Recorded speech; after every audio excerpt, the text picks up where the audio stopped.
Welcome to the Smart Property Investment Show, the podcast by investors for investors. Okay, how you going? It's Phil Tarrant here, host of the Smart Property Investment Show, a property investor.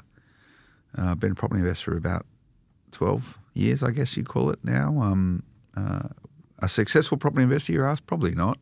But I've done all right out of property, and one of the reasons or the catalysts of creating Smart Property Investment, initially a print magazine and then subsequent to that, this podcast was to actually give a sense for what it really is like investing in property. Have you been hearing me talk over the last little while? I've been sort of expressing some views around this dichotomy that we now have, which was when I started investing in property, information was a lot less scarce and you had to buy a property investment magazine to actually get the stories around it. Now you just open up your phone and go to social media or any of the podcast apps, and there's 1,000 property podcasts and there's 1,000 commentators in and around property. And I think that's a healthy thing because information can really help shape decision making. But one of the things that I do here at Mentor Media is a lot of work around misinformation, disinformation. This is how people are making decisions based on information which isn't factual.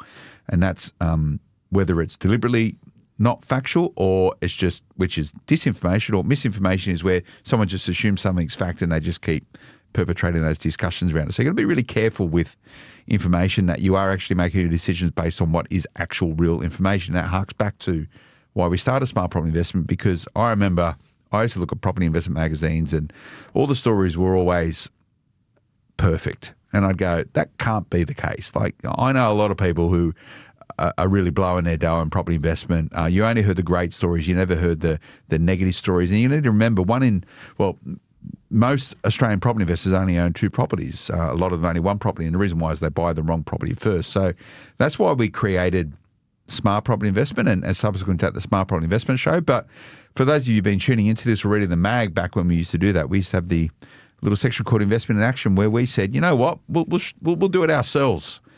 Smart Property Investment will create a portfolio so we can showcase how you go about doing it, and warts and all, what we did good, what we did less good, what we got completely wrong, and what we got really right. And it's been a very popular part of what we're doing. I've been a bit light on it recently, focusing on other things, but I really wanted to bring it back into the fore.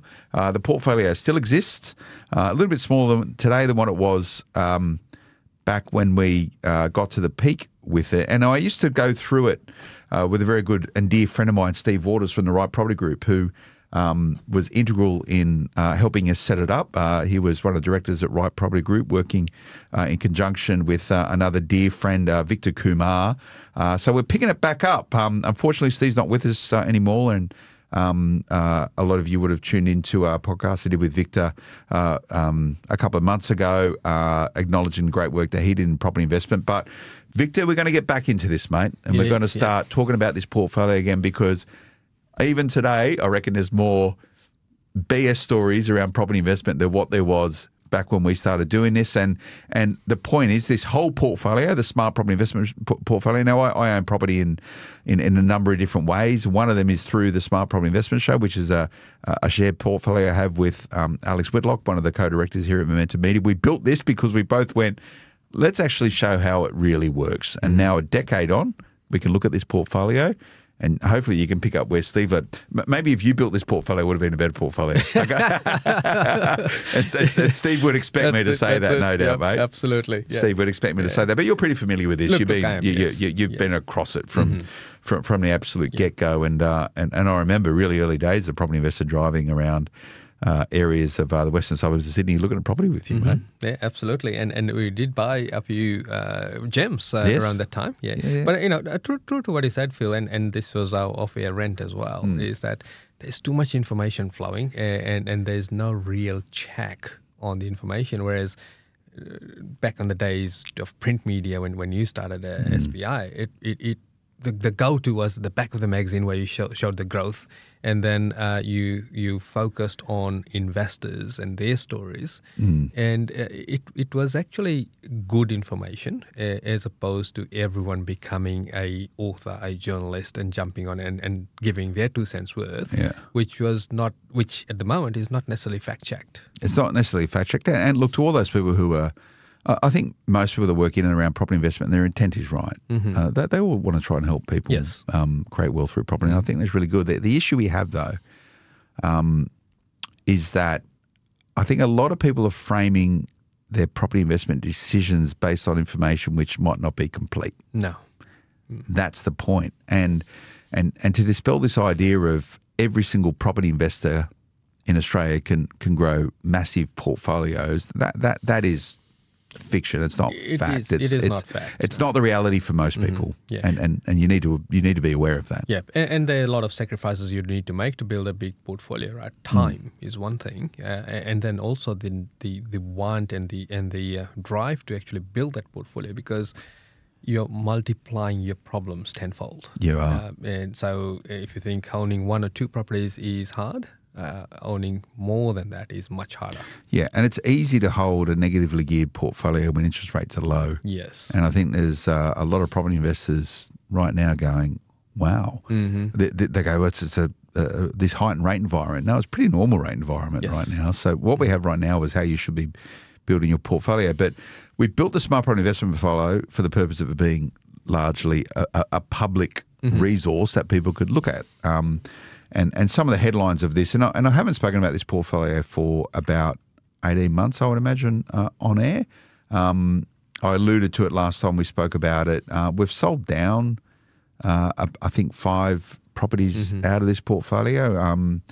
One of them on the Central Coast, one of them in St Mary's, one of them in Cambridge Park, which is a suburb of Penrith. One of them in Ambervale, which is a suburb of Campbelltown, and one of them in Mount Coringo, which is part of like the Hornsby thing. And the Mount Coringo one was the most expensive one we sold off. It's about 1.4 something million bucks we sold it for. And I think one of the cheaper ones would have been St Mary's, right? And we sold them about a year and a bit ago, over probably a course of a year. And I sit there now going, I wish I kept some of them. That's right. And it's always the way. This is the thing with property investing, right? Once you liquidate the asset, the promise you need to make yourself is never to look back, right? Because they're in good areas. They will continue tracking up. But for those properties, they had done their job in the portfolio. They certainly done their job. They'd all doubled, if not some of them more than doubled in a decade or so we held them. And so we sold off, Victor, about $4.3 million, $4.350 million bucks in property. Connected with that was about $2.3 million bucks in debt. So if you looked at that just gross figures portfolio as in isolation, $2 million bucks. So there would have been about 57% LVR or whatever. And that's sort of showcased the maturity of that, those properties at that point in time and growth. By selling those properties, we removed about $130K in negative cash flow. Which is significant. Which is a lot of money. Yeah. It's a lot of money. And that is, again, they were refinanced at a point not that long ago prior to selling them. So, they were a lot of them in negative position. I think particularly the Seafood Street one was refinanced. We sold that for 1.4. That was refinanced at 80%. Maybe a year or so prior to it. So it was significantly negative. I think in that alone it's probably about 60 grand or something like that, right? So it adds up. So that's a realisation of it. The portfolio that remains, Vic, for giving our listeners some stats around it all, it's worth about $6 million bucks, call it, 5.993 million. And that's a valuation. That's a Phil Tarrant valuation. That's a Phil Tarrant valuation, so it's not embellished. It's fire sale valuation, and we were going through this sheet just before going on to air, and there's quite a few of them where I think you've at least got 50 to 100K on top of what you've put in valuations. Yes. Okay, so you would say that's a reasonable and a considered valuation. Yeah. So if we were to take this to sale, you would expect potentially in some of these areas maybe a little bit more. A little bit more. Yeah. So your selling cost would be cushioned by the undervaluation that you've done. Okay. And I would say we sold off the blue chip assets in this portfolio. Yes, we did. Yeah, but it was again for a purpose, right? And we sold all of the Sydney properties that were getting more negative in cash flow. They were starting to demand a lot more maintenance given this cycle. But I look at it very differently in the sense that, okay, so you accumulated 138K worth of negative cash flow, 10-year period, you're walking away with 2 mil. Yeah. That's 200K each year that you've made. Yeah.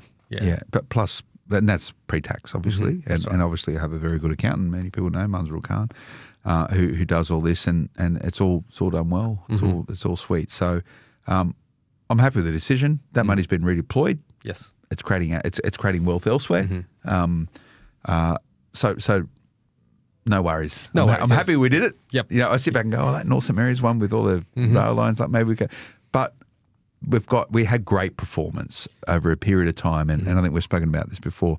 Those properties did their job. It did, yeah. And we bought them at a time when the market was flat, and was just showing green shoots. So we loaded up in Sydney at the time, and obviously, as time went by, it's certainly gone up in value significantly. Yeah. But then you're trying to consolidate that, like I said, to move the money elsewhere, and that is part of investing, right? So it doesn't matter if you've sold halfway through, because it's done for a purpose. Yeah, and a lot of them, to your point, and it's a very important point, maintenance was starting to pick up, and they were starting to get pretty old, some of them really old. So you would have had to have knocked them down and developed on them. And I just didn't want to do that. Yeah, you didn't have the bandwidth. No, just let someone else do that. That's fine. I'm sure someone will do that, right? In fact, I did drive past the Embervale one. There's a nice granny flat there now. No. There is. Really? Yes. On the back corner there? On the back corner, yeah. See, we always thought we bought it for the purpose. Well, one of the reasons of buying it in this portfolio is they were good purchases at that point in time to deliver capital growth, but there was always some sort of there's an X factor on it, Yeah, and that continues with a lot of the portfolio properties that remain in the portfolio. So where do we sit today for the Smart Property Investment portfolio? $6 million in valuation. You think maybe a little bit north of that? A little bit north. Yeah. The debt on the portfolio today, and I've got this big spreadsheet here, total debt is 3.315. So we're running at a 66% LVR, and that said, 4 of these got so you pull the money back out of they got refinanced about a year ago, so it's up to 80. So and they're probably some of the more expensive ones as well. So where does it sit today in negative cash flow? Sort of back of the envelope calculations. It's about 55 grand a year, give or take. Before tax. Yeah. To hold, which is now 1, 2, 3, 4, 5, 6, 7, 8, 9, 10, 11, 12, 13 properties. Is that right? You need to buy one more, mate. You're in unlucky numbers. Is it? No, hang on. Hang on. No, hang on. I didn't count that right. No, I think we could be. We've got, and for those of you on the watching this here, we've got, I think there's 12. 1, 2, 3, 4. 12. Yeah, 12 properties. And I'll tell you where they are. So there's 2 properties in Mount Druitt, which is a suburb of Sydney, Western Sydney. And they're units. They're units. So 2 of them there, 2 2-bedroom units.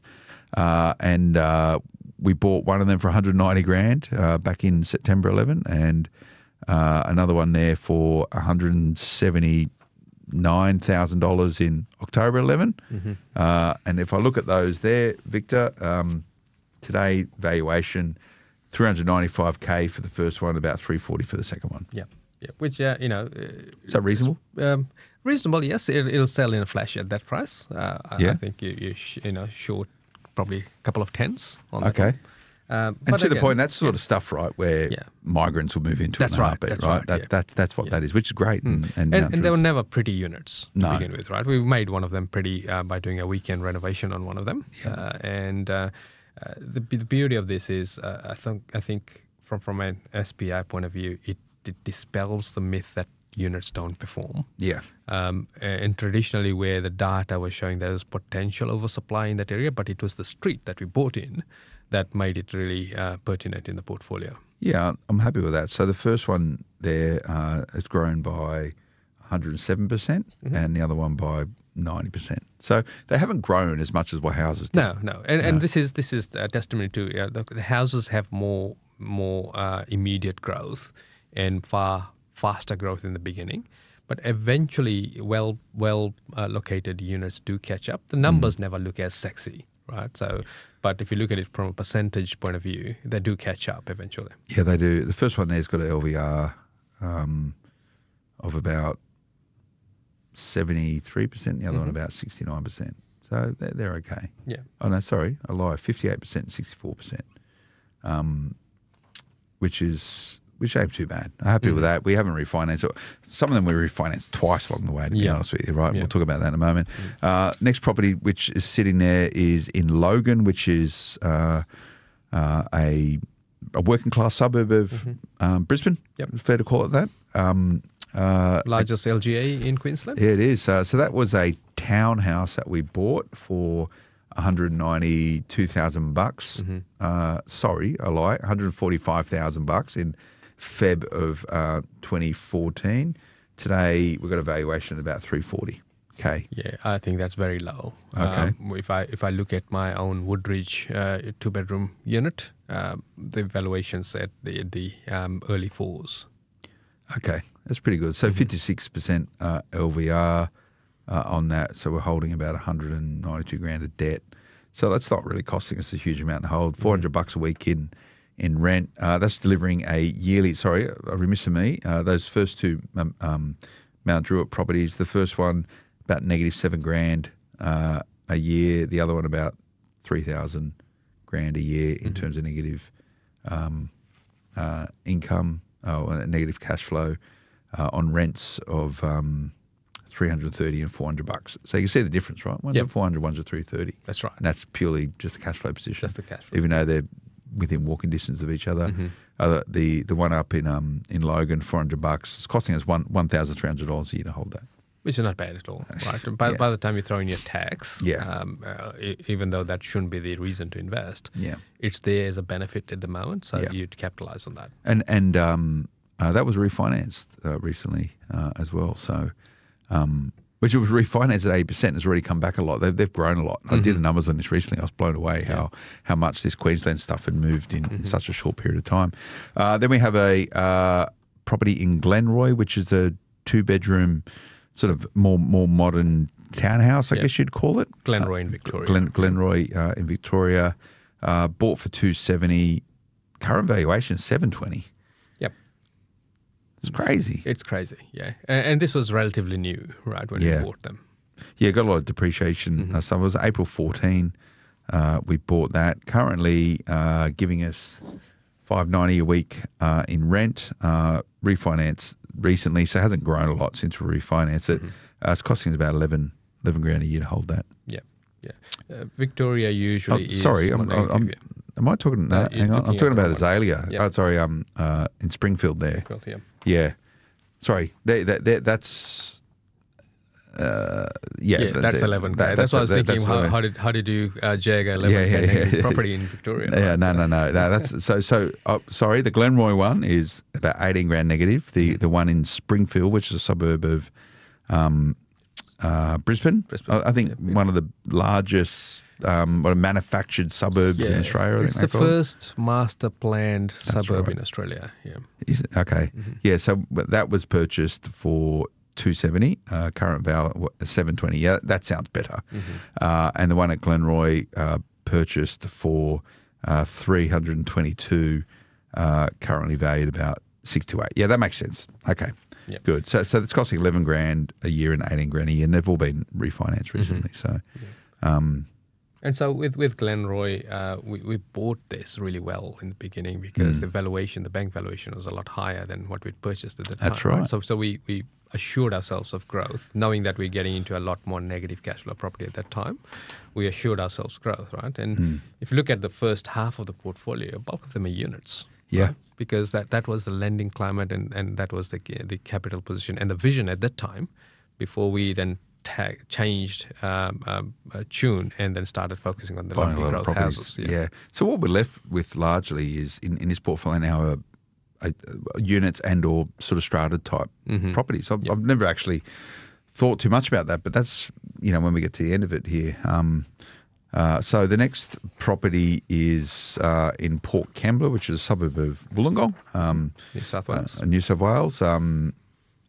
one of the most beautiful beaches in Australia, they reckon. Yeah. One of the less beautiful downtowns Port Kembla's got a stigma. It's a steel town, right? But it's really gentrifying at the moment. It is. And I think this was probably one of the best buys in the portfolio. And I remember when you guys put it in front of me, you went, Port Kembla, really? Yeah. But it's this property, there's nothing between it and the beach other than a big park, right? Like it's a good place.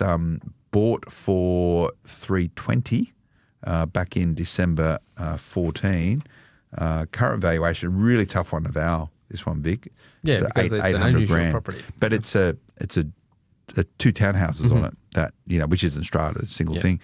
Not the nice looking properties. They're built in 1955 or somewhere or other. But this thing's grown quite a lot over the time that we've had it. Current LVR is sort of 80% or so because we only really recently refinanced it. But this thing costs about $17,000 a year to hold.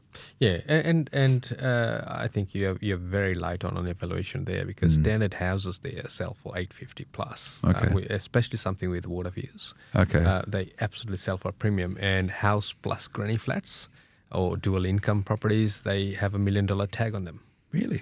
Okay. All right. And this is the ugly duckling, right, which we can turn into a swan at any point in time. Yeah, and we'll talk about what we're going to do with it. Then we have another property at Kingston, which is a house, classic sort of elevated house with a thing underneath it. Kingston, again, a suburb of Logan Way.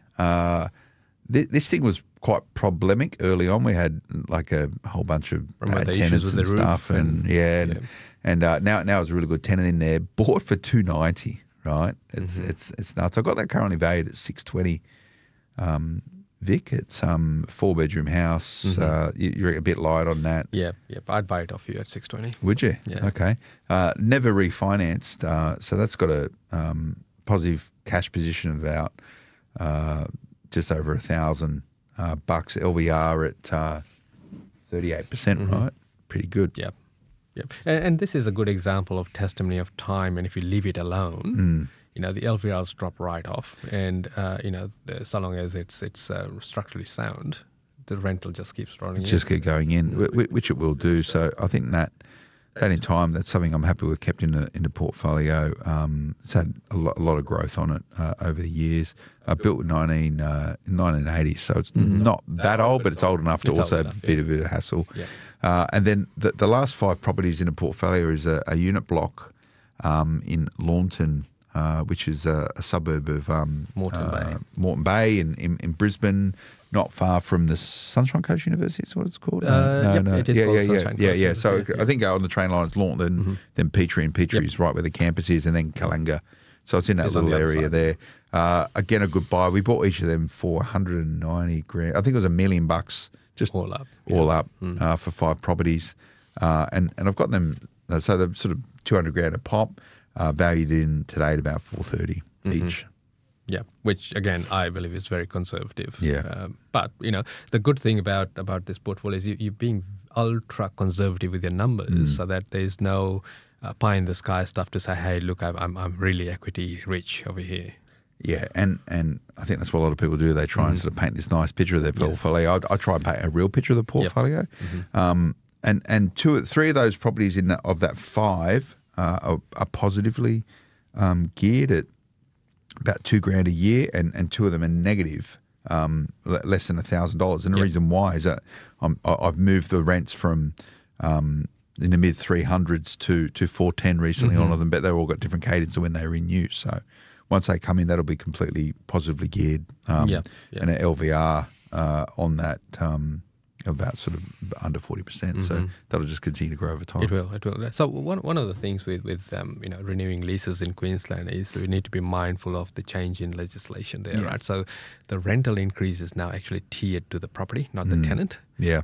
So what I'm doing in my portfolio is I'm locking the tenants into 13-month leases as opposed to 12 months. Okay. So if they were to leave early, right, I can actually advertise it at market rates as opposed to having to advertise it at the same rate that the tenant left. Yeah. Right? And then I'm also, if I'm getting a tenant that's leaving well early, and then the 12 months, I'm then doing, say, 15-month leases or a tiered lease where the first three months could be at the old rent. Yeah. And then I'm building in, because I'm now allowed to, after month 12, I'm building in the rental increase in the lease itself. Right? Yeah. So that when that tenant leaves, it's at market rent. Yeah, and they've introduced those changes for reasons of trying to give tenants some continuity around, which I'm okay with, right? The issue is, though, it's overcomplicated leases now. And someone goes, oh, they put my rent up after 3 months. You go, well, no, that's what the rent should be, but it's not market right now, so you're getting a small discount for a period of time, which a lot of people go, well, that's, again, they go, bad landlords, they jack my rent up after 3 months, right? Well, it's not really the case. So, you know, you make one decision, it has consequences effect, right? Elsewhere, and whether or not it'll stay that way, who knows? Look, so you can only put the rent up once a year for the property, irrespective of who's living inside of it. So if you're doing 6-month leases and a tenant leaves after 6 months, you can't actually advertise it for higher. You have to advertise it at the same rent. Which is okay. And rents have gone up a lot in Brisbane recently, and property values, and it was only a month or so ago I actually looked at this stuff and I was like, wow. And I put these numbers in, and to your point, you're probably a bit conservative on them, but I'm happy with where this portfolio is. Back to the point, most of these are units, or they're largely all units. So there's two. Springfield is a house and land. Port Kembla is a house and land, and Kingston is a house and land. The rest are just units. The units, or or a whole unit block which is controlled. So, negative cash flow about 54, 55 grand a year, and that includes all the expenses, including accounting fees and everything. Land tax, because all these sit inside trusts, so there's a lot of land tax. It's part of it. There's accounting fees. There's the accounting fees connected with the trust that's connected in with them. We price in all the asset returns around it. Property maintenance admin, maintenance itself, insurance, strata rates, council rates, water rates, management fees, and interest expenses. And of the 300 and call it 30 grand to an expense line of this portfolio, well over 200 grand of that is interest expenses. It's your most expensive thing. That's right. Yeah, and I like the way you've gone absolutely granular with the expenses, right down to ASIC fees, right? Yeah. So you're holding in a trust, so there'll be ASIC fees, which still on just a couple of $100, but they all add up. They all add up, and you can see there where I've started pricing in the land tax. Maintenance as well. Yeah, land tax was inside a trust in Queensland. I guess there'll point in time where once you tick over a certain amount, land tax is payable. It is. Whereas up until this point, it hasn't been on these things. So that's why a lot of people create a new trust, and that still exists, doesn't it? Still does exist. Yeah. Except in Victoria, where the land tax threshold has been decreased. Yeah. Right. So which I'm now factoring in land tax on in Melbourne, when traditionally we haven't had to do it. Yeah. So anyway, we factor most things in. There's bits and bobs missing here, but that's pretty much the Smart Property Investment portfolio today. Yeah. So we started off with a vision, right, that this would obviously be a learning tool for the listeners of SPI, and we built a larger portfolio. Then we consolidated it. We've deployed the money elsewhere, as one would in terms of successful investing. But we've still kept the core properties that are very easy to pay down. Yeah. And it's a matter of now deciding, okay, do I leverage off this now, or do I, call it a day and then start paying this down? Start paying it down, and you don't really I'd be happy if this just moved to a neutral position. Yeah. And then just leave it there. That's what you'll do. And I'll just get my calculator out now. So if you got $6 million in valuation, compounding, at 5% a year, that's $300,000, right? So compound 1 year, 2 years. Oh, hang on, let's do this. I should really have a proper thing, but 6 million plus 5%, 1 year plus 5%, 2 years, plus 5%, 3 years, plus 5%, 4 years, plus 5%, 5 years, $7.6 million. Mm-hmm. Yeah. At a cost of circa $50K a year. Yeah, so that's $1.65 million you get in capital increase over that period of time for a pre-tax cash inclusion of $54,000. So 1.6, so if you go 54, and that'll come down because interest rates are going up and interest rates are coming down. But $270,000 to manufacture $1.6 million. Yeah, it's not a bad deal, is it? That's how property works. Yeah, exactly. That's exactly. it. Yeah. And we could now, if we come back to the individual properties, the houses we retain in the portfolio, right? Yeah. We could, say as an example in Kingston. Welcome back, Phil Tarrant. Having a chat with Victor Kumar, Director at Right Property Group, going through the Smart Property Investment portfolio. Now, Victor, it's worth $6 million is the total valuation, give or take a little bit either way. Now, people are going to say, how much does it cost you to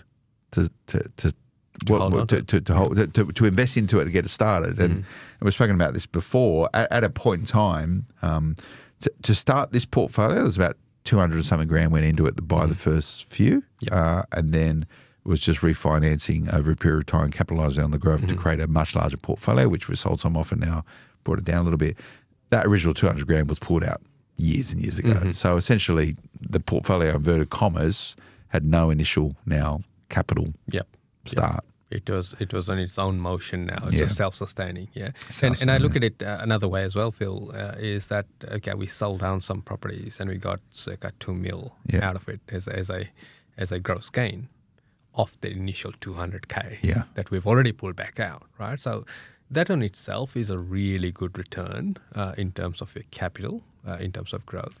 But we've also still retained a lot of the growth assets in the portfolio as well. Yeah, and before the break, you spoke about some of those house and lands where there's probably quite a lot of upside for us. So that's in Springfield, Port Kembla, and Kingston. So Kingston, essentially, that in time you knock that down and build a house and a granny flat on it. Yeah, you could. Yeah. Or you could give the main house a really good renovation. We did do some works to it initially, but bring it up to speed to today's standards. And make it really attractive as an owner-occupier and put a ancillary dwelling at the back where it can be rented out separately. And that would be for the purpose of both capital growth and also yield. Cash flow. Yeah.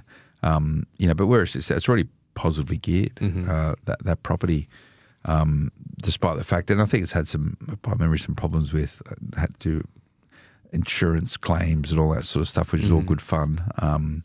But it's one of those things that sits in your portfolio. There's not too much. There's a good tenant in there. Yep. Not a lot to do. You just sort of set and forget, right? That's right. Hopefully get 5% growth on it. It's probably been growing faster than 5%. It is, but again, it's the cycle at the moment, right? So the growth will flatten out at some point in time. We don't know when, obviously, but if you look at the standard Brisbane cycle from the bottom of the market to the next peak is 7 to 11 years, right? Yeah, okay. So at the time that we bought, it was pretty much no one was having any growth and the rent wasn't moving. But then it does that big catch up. And of course, COVID did help with this and the lower interest rates did help with that. But that's the normal cyclical nature of it. And each state has got its own different cycles. Yeah. And this is so to the point every property should have a purpose in your portfolio or something that you can leverage and get utility out of that. That's something we can do with that Kingston property. The property in Port Kembla probably has the most, I'm trying to think of my physics, perpetual energy. That's energy that you don't yet have. Kinetic energy is when it's moving, So it's probably got the biggest upside if we wanted to realise it. Correct. Yeah. And that could be what I would normally call a generational property, right? So you might not be doing the initial big upswing of development on it, but the next generation could. Yeah. And by the time the zoning may change even more in our favour to make it even more high density. Yeah, and that's something that it's already got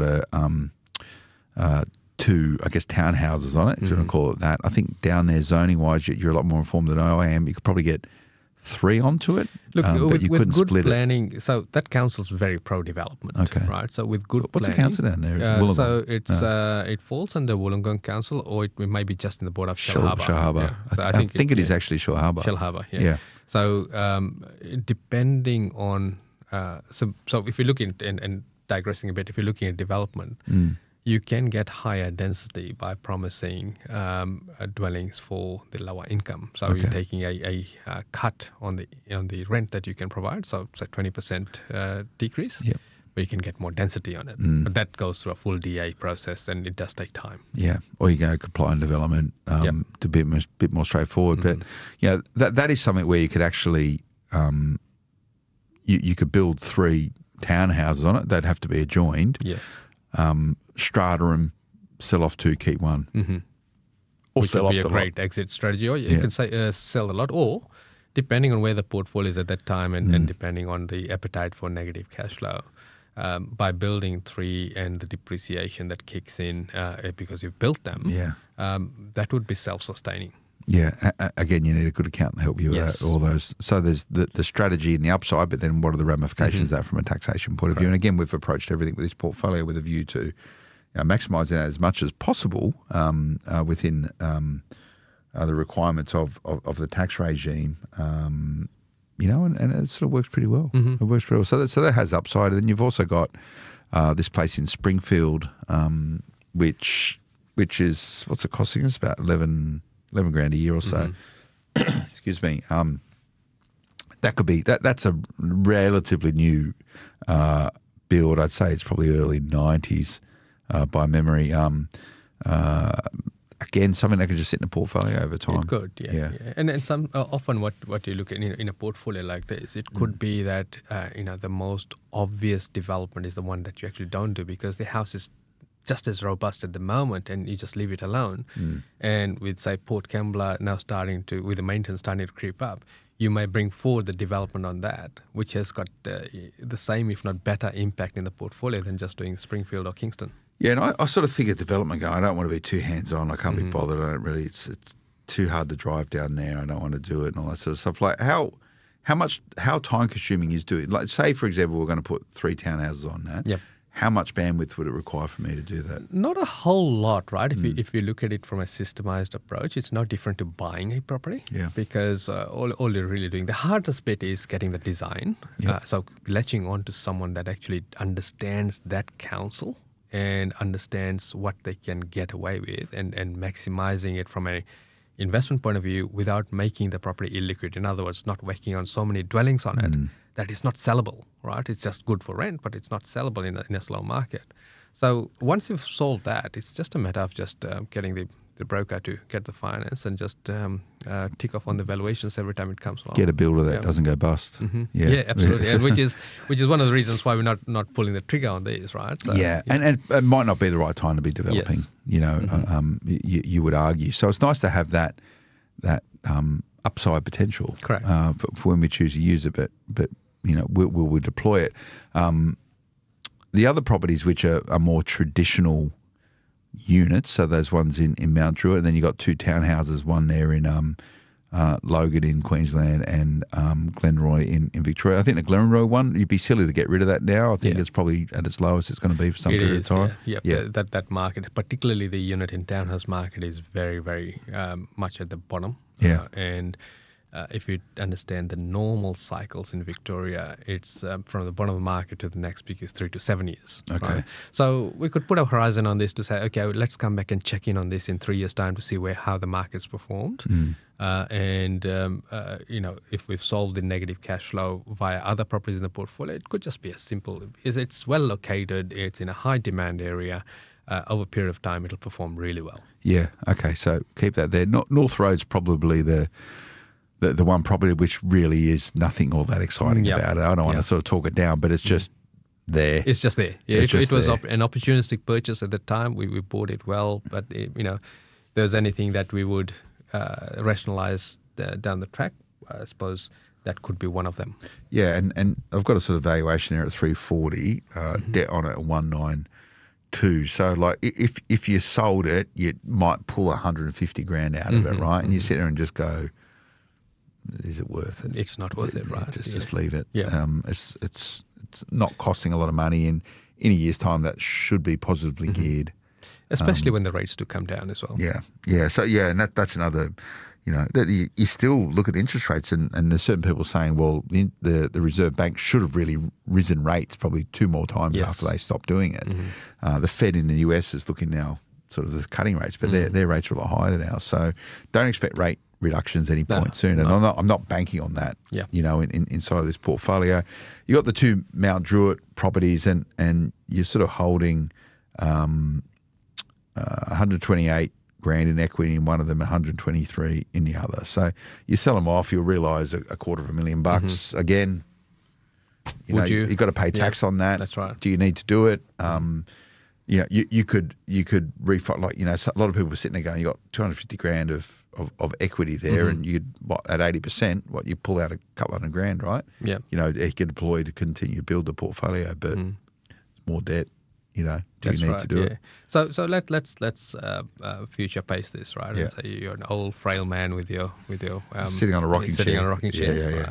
Right? And so we're now starting to think, okay, time's ticking. I'm getting into retirement. How do I rationalize the portfolio? So I'm starting to turn it into positive. Because ultimately that's the holy grail, right? Is you want to get to the income.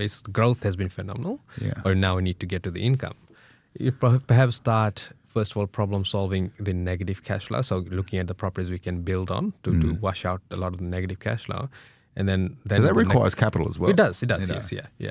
And then the next thing we need to look at is, okay, the problematic properties that I don't want in retirement, whichever way retirement looks to you. Maybe we time that with a good chat with Manzrul to say, okay, how can we plan this so that we are absorbing a lot of the tax issues that it'll bring from selling, but let's get rid of that. And then the next step would be to then get the most negative cash flow property out of the portfolio after all of that has been evened out. Yeah, and some of them, they're only negative because they were refinanced recently. The point I would make, Vic, is that this portfolio is, they call it a decade old, give or take, right? So some of the newer stuff was purchased in 17, so that's that's 7 years ago, right? Yep. This idea of building a positively geared residential portfolio, right? This is still costing 50 grand a year, right? Some of that is because a lot of it all sits inside trust, so therefore there's higher costs. There's higher costs, right? There's all the accounting fees connected with it, but also land tax, right? A lot of this, if it was in personal names with a different, a husband and wife, for example, you'd be paying a lot less, right? So it wouldn't cost that much. But we're still talking about negative cash flow here, right? Rather than enough positive cash flow to replace your income. Yeah. This is a long way away from It's a long way away. It's a long, and that's 12 properties, right? So I just want to dispel a myth, right? There's not a lot of people with residential property portfolios that are still building with debt against it that's replacing their income. Yeah, because you need to get rid of and the we debt. spoke about this recently on Property Investing Insights, the Right Property Group podcast that we do. Yes. So we need to get rid of the debt to get to it, right? So, and there's a methodology to it. You're looking at restructuring your mortgages to begin with, right? Because you don't want to be paying the loyalty tax of staying with the bank and they're jacking up the rates as you age on their books.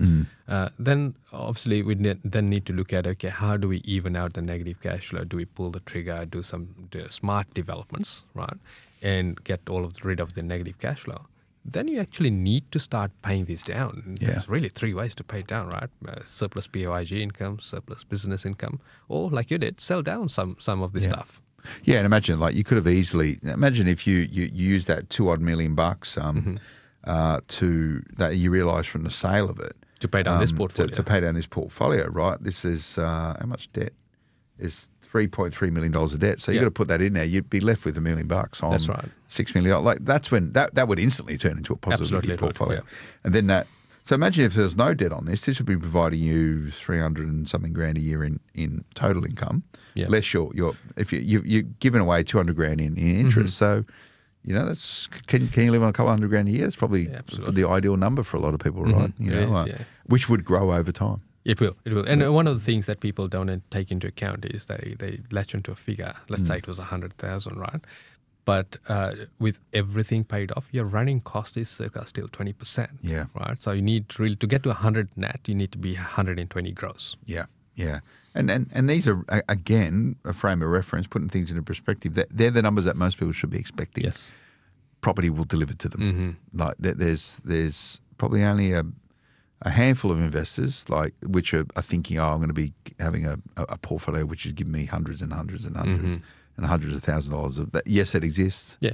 Yeah. But that's not the norm. Not the norm. The norm is if you can get a positively geared portfolio, resi portfolio. I'm saying resi, and the thing to ask is what happens if you have commercial change things. But that's okay. Yep. Yeah. And it does take time, right? And this is where if you start with the end goal and are actually actively working on the portfolio, you can turn it into positive. But again, if you look at this is a decade's worth of work, and had we used the gross money from the sale down to pay this down, this would have turned positive straight away. Yeah, it would have been. It would have been, putting good dough in your pocket. Welcome back, Phil Tarrant, chatting with Victor Kumar. Now, Victor, so this portfolio, I look at it and go, it's still negative 50 grand. And, you're sort of, that's pre-tax. So there's a whole bunch of stuff that happens in the background. And again, that's going to be different for every single person, right? Yep. How that looks. To be critical of this portfolio, a lot of people say, a lot of units in there, Phil. A lot of units don't grow much in value and this, that and the other. And we haven't spoken about that unit block in 5 units, which are all individual titled, but there's no strata. Yep, because you own the lot. Because you own the lot. I'd say that's a pretty good asset. It is. Yeah. It is. Yeah. It'd be hard to find those these days. They are around. Yeah. They are around. Obviously not at these figures because obviously growth has happened, right? Now, if we bought the same block of units, say 5 years earlier, it would be cheaper still, right? So you need to really look at what the trajectory is and where it can end in terms of value, and of course, what cash flows are attached to that value. And this is a decade in for this portfolio, give or take. Say it's 2 more decades before. That's hypothetically 2 more decades before I need to realise this. You're ambitious. I thought you were 50 and almost gone. Well, even let's say 1 decade, right? This is a decade and a bit. What will that $6 million be in a year's time? Look, if you just look at past performance, right? So we've had the doubling effect in the 5 to 7 years. Now that doesn't always happen. No.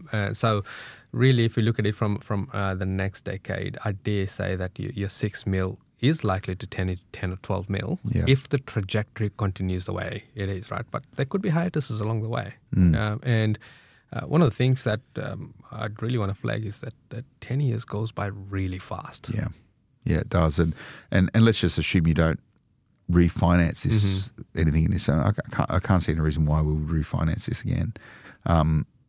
You would have 10 to 12 million bucks in equity on $3.3 million in debt. So you'd walk away with $8+ million bucks, right? Absolutely would.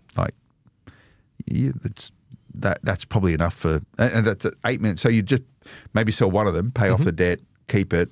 You're going to be getting positive cash flow of in 10 years' time. Say now it's generating you about 300 grand a year now. You would expect it to be $500,000 then. Easily, yeah. But let's really downplay it, right? So let's say the rents did not move up at all, right? That's statistically not possible with the areas that we've got, but let's say it didn't. 300K in 10 years' time in terms of retirement income, that's pretty healthy. That's okay. Yeah. And this is it, start as soon as you can. Yes. Because it's just the compounding effect of property is, again, it's what I come back to when I go, look, managing this. It's not that hard. It's a lot easier to manage now. It's smaller, and I got rid of some of the stuff that was a headache. But what I would say, and you made reference to it very quickly, at some point in time, you've got to restructure debt. You've got to keep on top of it. And I went through a process of refinance this whole portfolio about 18 months ago, which was a headache. Which was the right thing to do. We went from about, and because we sold down some stuff, maybe 5 or 6 lenders, major banks, a couple of second-tier banks, and I think a non-prime bank, and now there's only 2 two in this portfolio. Yeah. There's two lenders, and had to work hard on the interest rates. Most of them are 6.49%. Which is very sharp rates for today. Or 6.5. I think the highest one is 6.5 something. So 6.59 and 6.49 is and hopefully that's the top of it. Mm-hmm. If that starts coming down into the fives, you're going to be, if you're saving 1% on $220,000 of interest expenses every year, that's significant. 20 grand, right? Yeah, that's right. $2,000. $2,000. $2,000, yeah. Yeah. So if you look at it from a helicopter view, right? So we started this portfolio and we were buying in areas that were not fashionable at the time, right? And we're buying in the bread and butter area where we were really focusing on the liquidity in the market at the time, right? And then we were very early adopters in Queensland as well. Yep. And the opportunity. I remember when you guys got me into Queensland. You almost had a heart attack, right? I was sitting there thinking, where's the growth, guys? Mm-hmm. I remember sitting there chatting with Steve about it, going, hasn't gone. All that stuff you bought me in western suburbs of Sydney, it's gone crazy. What's going on? Yeah. I'm going, come on. And you're like, well, yeah, hang on. It'll catch up. But the point is that it wasn't the right time to invest in Sydney anymore. Correct. And you guys saw it as in deploy, and I imagine a lot of your clients maybe thinking the same thing. Yeah. Deploy your dough in here.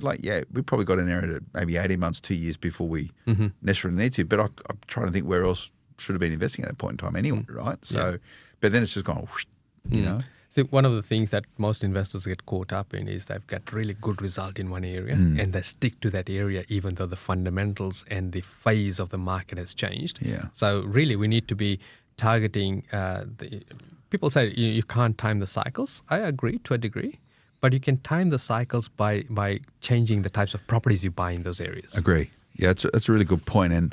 And this portfolio, by the way, is probably the best it's been in terms of administratively. I was impressed with the spreadsheet, mate. It looks like a tablecloth over here. I know it does, right? But less lenders, so there's less admin. Less admin I need to balance with fighting over interest rates. Yep. And you fight over one, they'll normally apply it across your whole portfolio. I think with one of these banks, I'm a private client because of some of the other stuff I do. So I can speak to someone. Yep. They're really, really responsive and good. So that's cool. And if you look at towards the top of it, Vic, I sort of say, you see that point there, lease expiry, next increase, right? So I've got it set now. So, running across it, November 25, October 25, August 25, August 25, June 25. It's all so all the decision making has been done. I don't need to worry about lease renewals now for probably about another 9 to 12 months for a lot of this stuff. So I've done all the hard work around it. So I can't really change the rents. And then you look at the rents. The rents are, I think, are pretty competitive now, having to go through that whole process of getting them done. So there's not a lot. I think the rents are where they probably should be. They're market rents. So there's not a lot to do with this thing now. No, it's just that you've done the work and it's done in fits and bursts, right? Yeah. So one of the things I do in my portfolio, Phil, is when I get a lease renewal, right, I log on to Gmail. So I use Gmail as my email client and it has a send later function, right? So I program an email back to the property manager about 3 months before the lease is about to expire. So I'm starting that conversation. So I'm not letting life get in the way. I've used a little bit of technology. I'm then now forcing the property manager to come back to me, and it becomes front of mind. Yeah, if you saw this, I've got traffic light systems around this. So like all that lease expiry, that would all be green. Yep. Then it'll move into orange, as in there's a change taking place, and it'll move into red, as in this is out of kilter now. Yep. So I just look at it and just go, tell me what I need to know. Okay, there. Fix that up, move on, and I find the admin around property. It's boring, isn't it? Yeah, it's annoying. I hate sitting and talking to banks fighting over interest rates, which I know is just around the corner, right? Yeah. I don't think whether or not the lenders for this, and one of them is NAB, by the way, and shout out to NAB. They've been really good to work with. Are they going to pass on interest rate savings as fast as what they pass on the hikes? Probably not. No. So as an investor, you're gonna have to fight. You're gonna have to fight for sharper interest rates. If the banks can get away with not passing on savings of interest rate cuts, you're going to have to get on the phone. Or refinance. Yeah. So start thinking about being prepared to refinance. You don't. If your bank's going to pass on the savings and you're happy with the price points, and I think the mortgages I have right now are probably pretty reasonable for at a price. But just pass it on. That's all I want. Pass it on. I don't want to have to fight. Yeah. I don't want to fight because that sucks. But you've set the playing field well for yourself, right? So you've negotiated now before the rates are starting to come down, right? Yeah. So now your platform's lower, right? So when the rates do come in, they'll have to pass it on, and your platform's lower, so it'll come lower still, right? Whereas I think so. If you didn't negotiate and had a 7 in front of it, a 0.5 decrease there is not going to move the needle. Yeah. And to your earlier sort of quip, as a client of yours, I used Fitting Mortgages to do all the refinancing. I think they would probably say the same as well. Yeah. They'd probably go, oh, God. Yeah. But you got to get your stuff sorted out. Let's just pretend, Victor, and I'll conclude with this. Just say I rocked up to Right Property Group and we sort of met for the first time and you went, oh, do you invest in property? Phil, like, yeah, I've been investing for about 10 years or so. And you say, show me your portfolio. And if I showed you this, where would you critique it? Where would you say not knowing the history, just getting a prima facie of what you see right here, what would you say could be better? Look, I would pull the trigger on the developments. Okay. Yeah, because then it's you getting rid of that 50K straight off the bat. Okay. And it is now neutral and it's not impacting on the lifestyle. basis that I could finance the developments, right? Yeah.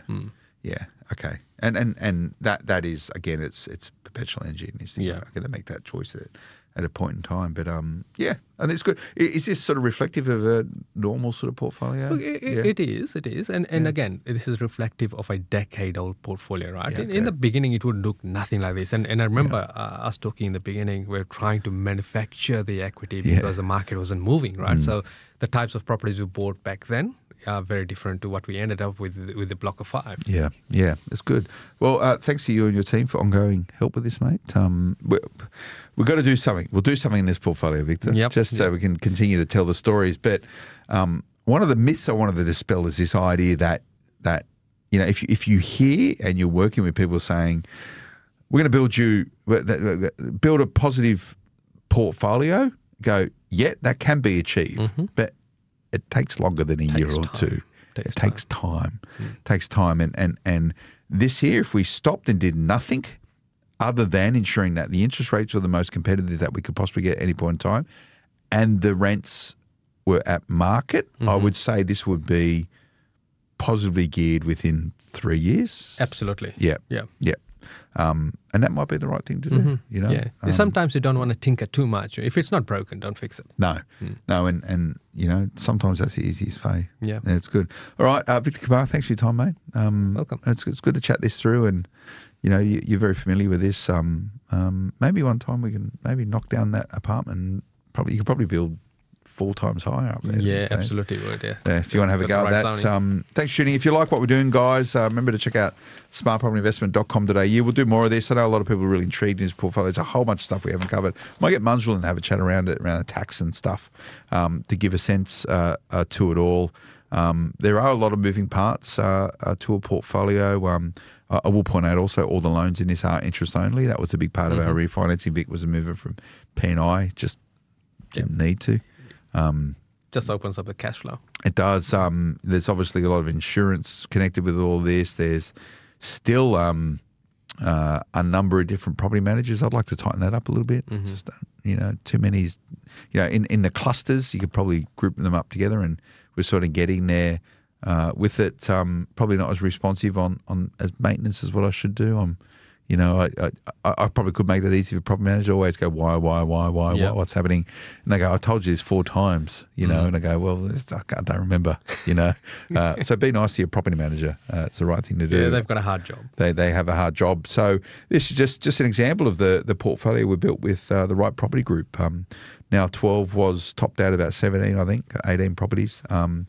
Still happy with it, and it still has a lot of currency. So we'll continue to tell the stories. There's lots of stories on this. You can check it out, smartpropertyinvestment.com.au. Remember, social media, if you like what we're doing, like us, follow us, all that sort of stuff. And please keep those reviews coming. Don't really ask for a lot at the Smart Property end, but if you like the conversations and this has been a podcast that's helped you make better decisions, please keep the reviews coming. More reviews is good. If you think we get 5 stars, that's cool as well. Some other things coming downstream as well. Watch this space. Some announcements coming up. Thanks for tuning in. We'll see you again next time. Until then, bye-bye. The information featured in this podcast is general in nature and does not take into consideration your financial situation or individual needs and should not be relied upon. Before making any investment, insurance, tax, property or financial planning decision, you should consult a licensed professional who can advise whether your decision is appropriate for you. Guests appearing on this podcast may have a commercial relationship with the companies mentioned.